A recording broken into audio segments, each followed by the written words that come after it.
महाराष्ट्र में एनसीपी विवाद पर चुनाव आयोग ने शरद पवार को झटका दे दिया है। आयोग ने कहा है कि अजीत पवार गुट ही असली एनसीपी है। आयोग ने एनसीपी के विवाद पर 6 महीने तक चली 10 से ज्यादा सुनवाइयों के बाद ये फैसला सुनाया है।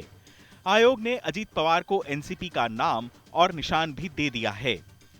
चुनाव आयोग के इस फैसले के बाद सुप्रिया सूले ने अदृश्य शक्ति को आयोग के फैसले के लिए जिम्मेदार बताया है।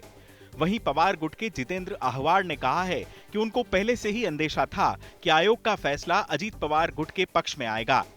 आहवाड़ ने कहा कि खून के रिश्ते ने ही शरद पवार का गला दबा डाला। अब वो सुप्रीम कोर्ट का दरवाजा खटखटाएंगे। आप देख रहे हैं हमारे डॉक्यूमेंट्स भी ठीक थे और फाउंडर मेंबर, इस पार्टी का फाउंडर मेंबर और फाउंडर लीडर कौन रहा है तो एक ही नाम है, उसका नाम है शरद पवार। बच्चा बच्चा इस देश में कश्मीर टू कन्याकुमारी किसी से भी पूछो एनसीपी किसकी है तो शरद पवार का ही नाम लेगा। लेकिन ठीक है, माहौल कुछ और है, अदृश्य शक्ति इस देश में है जो ये सब कर रही है। आगे वैसे कदम क्या होगा? अरे आगे आलो ना, हम मजबूत है महाराष्ट्र में, हमको कोई डर नहीं है। हमारे पास शरद पवार है जिन्होंने आज तक इनको पॉलिटिकल जन्म दिया और उनको जिंदा रखा। वो शरद पवार हमारे पास है। मौत इनकी आएगी पॉलिटिकल, हमारी नहीं। कानूनी रूप से कोई रास्ता बचता है अभी भी आपके बहुत है ना, सुप्रीम कोर्ट है ना। सुप्रीम कोर्ट ने कल ही चंडीगढ़ के मामले में जहाँ पे वो रिटर्निंग ऑफिसर ने जो कुछ घोटाला किया उसको नजर से उन्होंने बोला ये तो डेमोक्रेसी की हत्या हो रही है। हालांकि शरद पवार गुट को सुप्रीम कोर्ट से राहत मिलने की उम्मीद भी कम ही है, क्योंकि लगभग ऐसा ही मामला शिवसेना में उद्धव ठाकरे और एकनाथ शिंदे के बीच था, जिसमें फैसला सुनाते हुए सुप्रीम कोर्ट ने चुनाव आयोग को ही फैसले के लिए अधिकृत किया था। यानी यहां शरद पवार गुट को आगे भी परेशानी हो सकती है।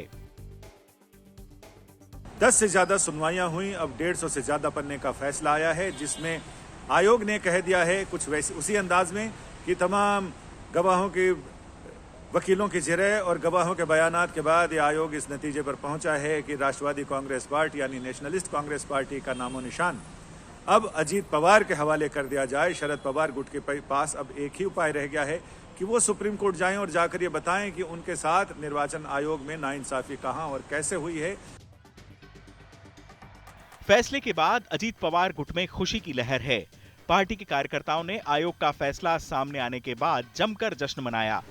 ऐसे में शरद पवार के लिए बड़ी चुनौती पैदा हो गई है।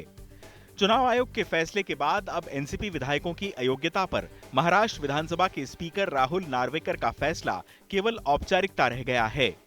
यानी आयोग के फैसले के बाद शरद पवार गुट की मुश्किलें बढ़ गई हैं। चुनाव आयोग ने शरद पवार गुट से कहा है कि वो बुधवार शाम तक अपने गुट के लिए नाम दे दे। नए सियासी दल का नाम चुनने के लिए 3 विकल्प दे दे।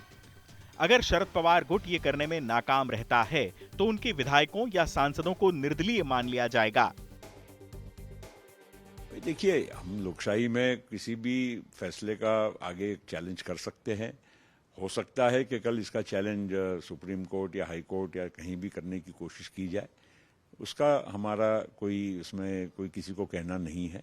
हम केवल इतना ही कहेंगे कि हमको ऐसा लगता है कि जो हमने फैसला लिया था वो सही था और आज इलेक्शन कमीशन के माध्यम से हमारे फैसले को सही ठहराया गया, इसका हमें समाधान है। मामले में अब शरद पवार गुट जल्द ही सुप्रीम कोर्ट से न्याय मांगने जाएगा, लेकिन सुप्रीम कोर्ट में पहले दोनों पक्षों की दलीलें सुनी जाएंगी। इसके लिए कई सुनवाइयां हो सकती हैं, यानी फैसला फौरन आ जाए इसकी संभावना नहीं है। ऐसे में संभावना यही है कि सुप्रीम कोर्ट का फैसला आते आते लोकसभा के चुनाव आ जाएं। यानी महाराष्ट्र में ये हालात एनडीए के लिए बेहद फायदे की बात हैं। 2019 में शरद पवार ही राज्य में महाविकास अघाड़ी के आर्किटेक्ट बने थे, लेकिन अब उनकी हैसियत उद्धव ठाकरे से भी कमजोर हो गई है। उद्धव के सामने वो चुनौती नहीं है जो शरद पवार के सामने है। शरद पवार के पास लोकसभा चुनाव से पहले समय बहुत कम है और ऐसे में उनके लिए नए सिरे से पार्टी संगठन खड़ा करना काफी मुश्किल काम होगा। दिल्ली से संजय शर्मा के साथ चुनाव आज तक।